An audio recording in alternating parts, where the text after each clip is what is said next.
Hi, everybody. I will tell you, I have very bad sinuses where I live, so I sound very raspy. I apologize. But I love working with Ottawa and our students at Ottawa, and over the years have kind of learned the classes I teach really well and added some of positive outreach type of things and interaction that seem to be making a real big difference for the students' comprehension and creating a real sense of community. And I just love it. So, a little about me, I've been teaching now for about 11 years and probably with Ottawa a good many of those years. And I'm a CPA. I teach accounting principles basically for Ottawa, but I've taught every possible accounting course there is to teach. And I absolutely love it. Feel very blessed to be able to combine my teaching passion with my accounting passion. So, like I said, I just love being with the students and giving them different types of positive interaction that help them remember the concepts and remember Ottawa. So I'm just going to go ahead and jump into things. That's okay. Okay, so the first thing is, this is what we're going to talk about tonight. First, whenever I enter the classroom, I always make sure the team knows or the students know that it's a team, that it's our classroom.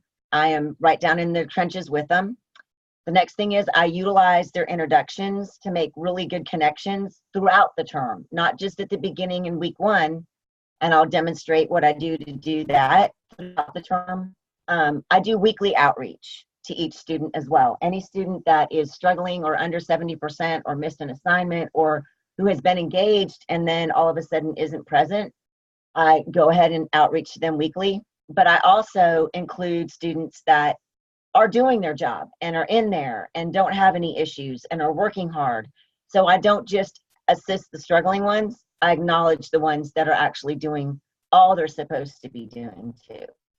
Another thing I do is I've been teaching these classes for quite a few years, as I said.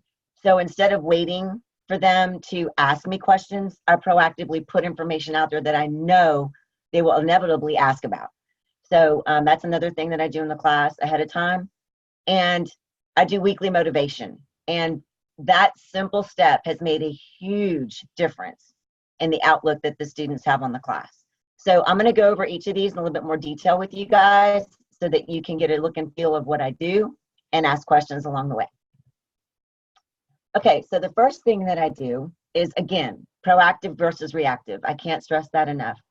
Teamwork makes the dream work, in my opinion, in the classroom. So when I first enter the classroom in my welcome announcement, the language that I use sets the tone for the class. I always use the word our, because this is our class.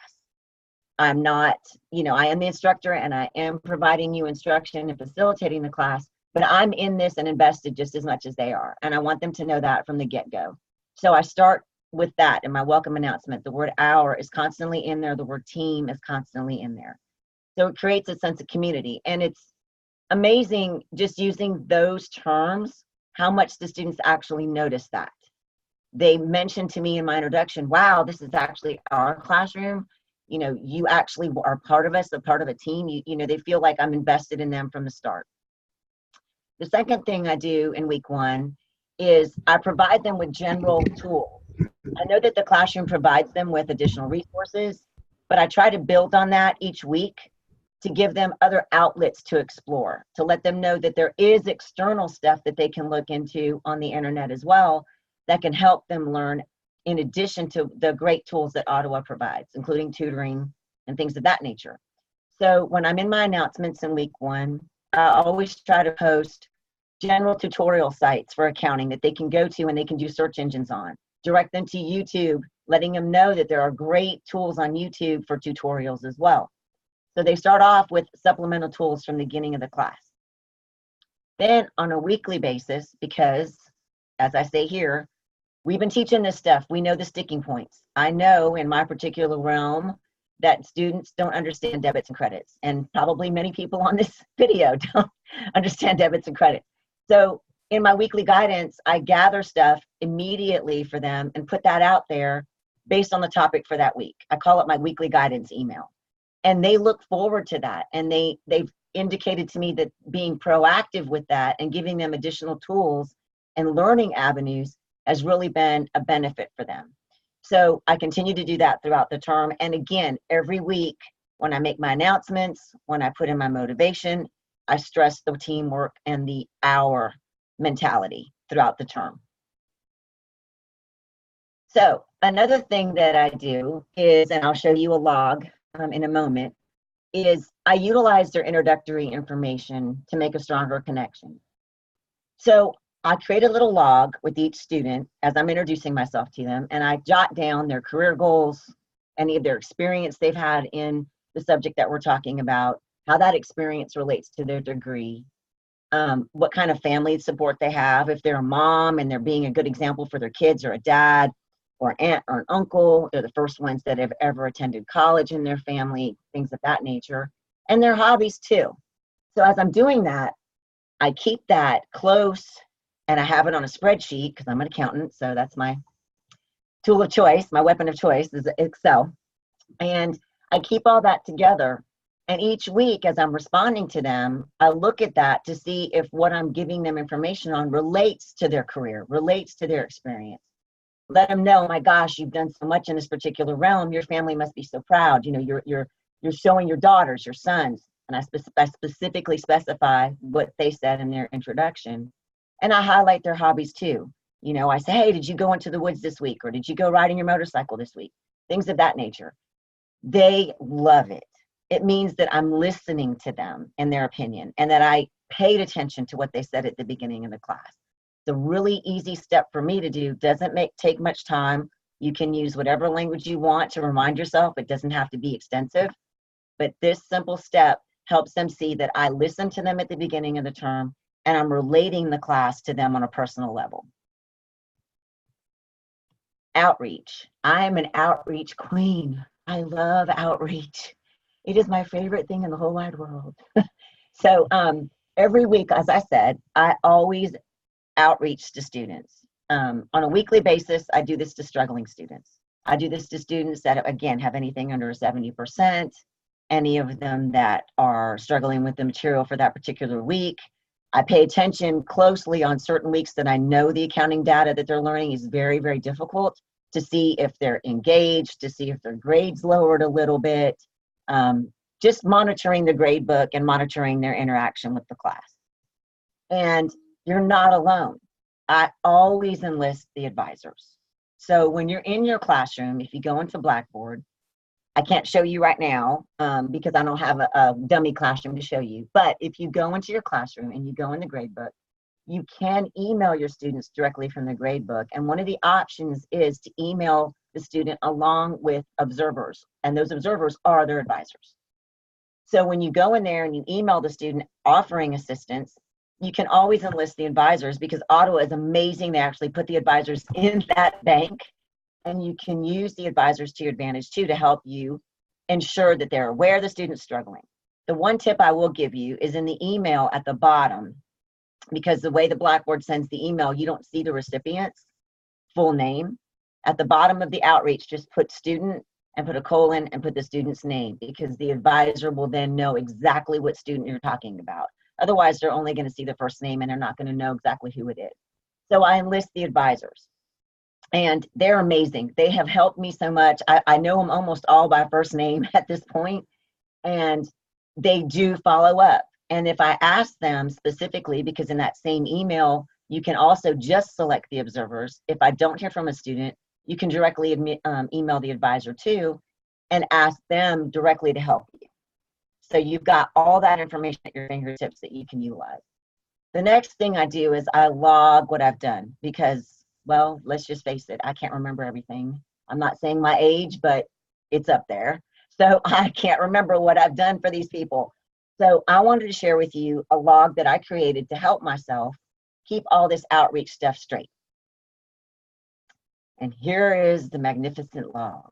Again, accountant, spreadsheet, color-coded. It all goes with what I do. So the first thing I do is, of course, the student name. And you can download this from Blackboard. There's an option to download the entire gradebook into an Excel spreadsheet and just start from there. You can create the log from there. I always here's where I was discussing where I put my introduction information. I jot down wants to be a CPA, wants to be a financial analyst, 3 kids, loves hunting, things of that nature. It works for a logistics company. I keep all this introductory information right here so that I can refer back to it throughout the term.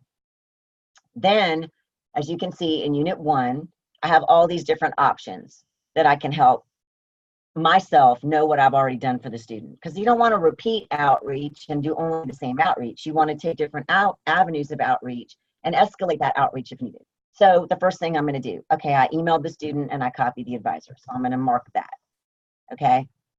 I always like to keep track of what their grade point percentage was at the point that I emailed them so that I'm aware of where they were when I did that outreach. So I'll put in their percentage here. Let's see, 65. What I've done in this spreadsheet is I created for myself some drop downs so I wouldn't have to repeatedly put the same notes in. And you can see here, this is the risk that I feel or I perceive the students in. And that helps me understand where I was in my brain when I decided to do this outreach. So it's high risk, medium risk, low risk, no perceived risk, they were fine. The advisor indicated they were going to be withdrawn or dropped, things of that nature. Then in this other one, I've created a drop down telling me where the student's at. Did the student, is he actively engaged and still getting a 65? Is he not understanding or at the level of understanding he needs to be at or she needs to be at? They're experiencing personal problems, things of that nature. I keep these little codes in here to help myself understand where they're at. Are they waiting on financial aid? Then I have a column here where I just put in any kind of notes other than what I've already decided. Like they contacted me on such and such a date, or, can you still see me, Andrea? Because it says I'm unstable. Okay. You can put additional notes here, just jot down notes that you want to use. So I do this for every unit, but the spreadsheet that I created to share with you guys has one for Unit 1, 3, 5, and 7. And I'm glad to share this with the team so they can utilize it if they want and they can adapt it to their needs. The other thing that I do on my spreadsheet is I've been doing this for a while. So instead of creating outreach emails each time, I keep them in a log.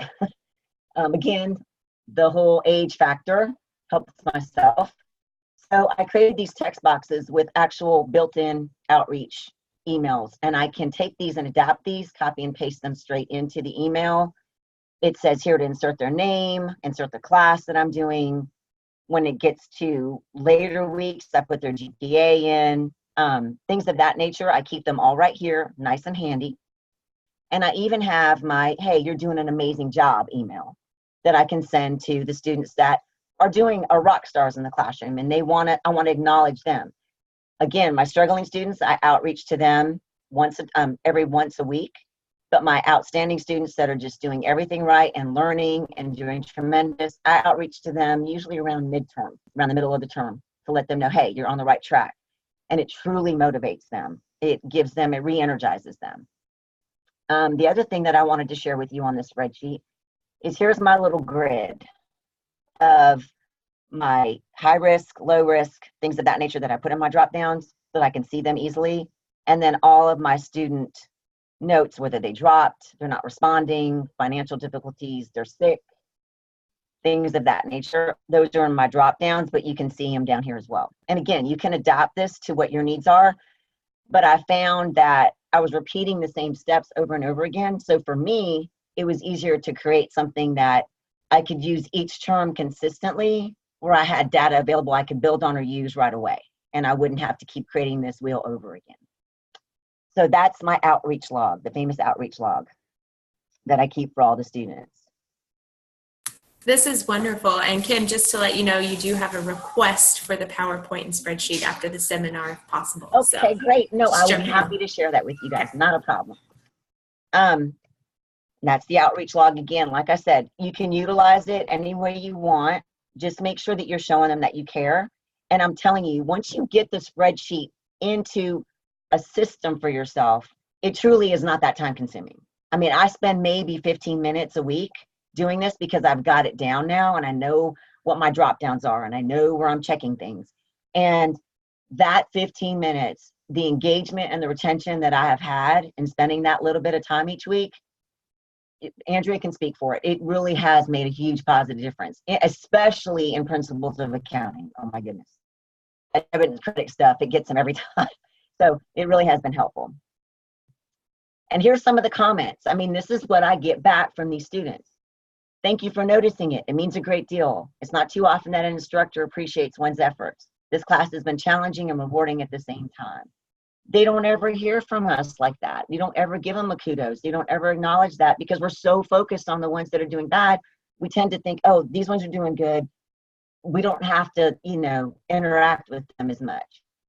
Other things, I told my wife, you're a great teacher. That interacts very well. I'm a person that wants to do my best. A caring and encouraging instructors like you is worth every hour and every dollar for the class. These type of comments come all the time, just from those 15 to 20 minutes a week. Motivation matters. We all need it, right? Every time you're doing a big task, like last night or this week, I was preparing this presentation for you guys, and I needed a little attagirl, and Andrea and Karen gladly gave it to me. So everybody needs this. We're all juggling family. We're all juggling, some of us in school still. We have kids in school doing homework at night. We have Common Core in my state. Oh my goodness, we're not even going there. So, there's a lot of things that we have to do. So we need some kind of inspiration and a positive impact to keep us going. And you have to make it a habit for these students. So what I've done is I've created this big, huge bank of quotes. And I take those quotes every week, and it's Wednesday, hump day, middle of the week. Every Wednesday, I give them midweek inspiration. And I put in there, hey, you're doing a good job. Remember, I'm here if you need me. You're in the middle of the week on your assignments. Call me if you need help. Call me if you need help. Email me. And here, I always give them 3 quotes, just 3 that relate to what they're going through. And they look forward to them. They love them. They email me and they're like, oh my God, this is the bump I needed this week. Thank you, Prof. K. Or where's your inspiration? If I forget to do it, or if I'm late in the day with it, they're like, wait, where is it? So they look for it. They want to see it. And again, I'll be happy to share. I have a Word document with pages and pages and pages of them that I'd be happy to share with the team. But every week I post Prof. K's midweek inspiration with a little smiley face, and I put that in there. And again, they love it. They look forward to it. They love the support. No time, no effort on my part, really. Takes a minute, and boom, you've got positive reaction from all of them. So that's another step that I do. And I create, again, I'm not about recreating a wheel. I keep a bank of them, get in there, grab a few, put them out there, move on. So basically, that's what I do. I make it our classroom. Again, I use the word team. I use the word our all the way through each term. Every announcement uses that verbiage or that wording. I use the introductions to make connections, letting them know that I listened at the beginning of the term, and it helps them relate the topic to their own lives when you do that. And that's, to me, when I'm learning, if I know that it's going to impact me personally in professional life or my personal life, I pay attention more. So that's what students are going to do too. I reach out to all students, not just the ones struggling, but all students. The ones that have kudos involved are shocked and surprised and humbled when you do so. And I incorporate motivation. Again, this takes hardly any time. You have a bank of them, and you can just put it out there on a weekly basis to help them. So that's it in a nutshell of what I do. And I'd be happy to share anything with all of you that I have. I can give Andrea my email. She can gladly email me individually if you want to. I don't mind. But if there's any questions for me, I'd be happy to answer them. I have a question. Sure. Well, one, I think the tornado alarm's going off, but I think we're fine here in Kansas City, right, Tom? So, Kim, you teach a lot of the same classes. I keep Kim pretty much in 2 of the same classes, not that she couldn't teach all of them, but the 2 courses that she teaches are accounting classes that business majors take as well as accounting majors, so she kind of has across-the-board people. But Kim, how do you, teaching the same classes, how do you keep them from being stale? What do you do to continue and bring in new stuff to the classes? Well, on the boards, what I love to do, we all have follow-up questions. We're always going to have follow-up questions. But what I like to do is I like to give them actual links to new standards and the new stuff that's coming out, and to the AICPA website. Like, I find where accounting knowledge is fresh. So what I do is I link them to the AICPA press releases or things of that nature, and tell them, go find one that relates to our topic, bring it back to the class, and tell me why you were interested in it. That type of stuff, I do that all the time in the classroom form, and they actually like that a lot. They like to see it in action. Or I'll tell them, hey, we've got we're studying the statement of cash flows. Here's Target, Walmart, and Home Depot. Pick one, find their statement of cash flows, tell me what you found on it. I challenge them to go out and do real world stuff and bring it back into the class, but I don't make it so that it's so cumbersome. I give them the links already, if that makes sense. Not that I don't want them to research, but they're researching for my follow-up questions. So I like to give them web field trips that have guided instruction versus just carte blanche, make them go out there and find something. That way I know for sure the information they're bringing back is going to relate and it's relevant.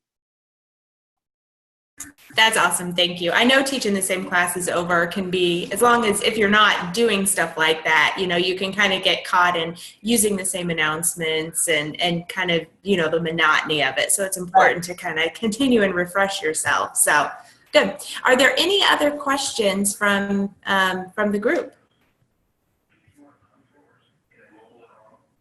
This is Tom. I like everything you're doing. I'm not sure I'm organized enough to use your spreadsheet, but I like what you're doing. Some of my classes will have 25 or more students, and I try very hard to give everybody individualized attention. And this is more of a comment than a question, but I like the fact that you say we have to pay attention to the students that are doing well, not just the ones that are struggling. So that's my addition to your presentation, and thank you for the reminder. Oh, you're so welcome. I will tell you too that one thing I do on that spreadsheet, and I add columns to it, is instead, I like to give individual postings to all students, but like you said, when you have 25 in a class, it can be difficult to always hit every single person every single week at times. What I do is I log who I'm responding to that week. So I make sure I hit them at least once or twice, every time I'm in there, like every other week or so. So I respond to everybody and make sure that I respond to everybody at some point, and not just once, but several times. So that helps me track to make sure that my discussions are not just geared towards certain students, because you have a tendency, sometimes you just notice that they do well, so you comment on them. That way you're making sure you hit everybody. I do that too. Thanks.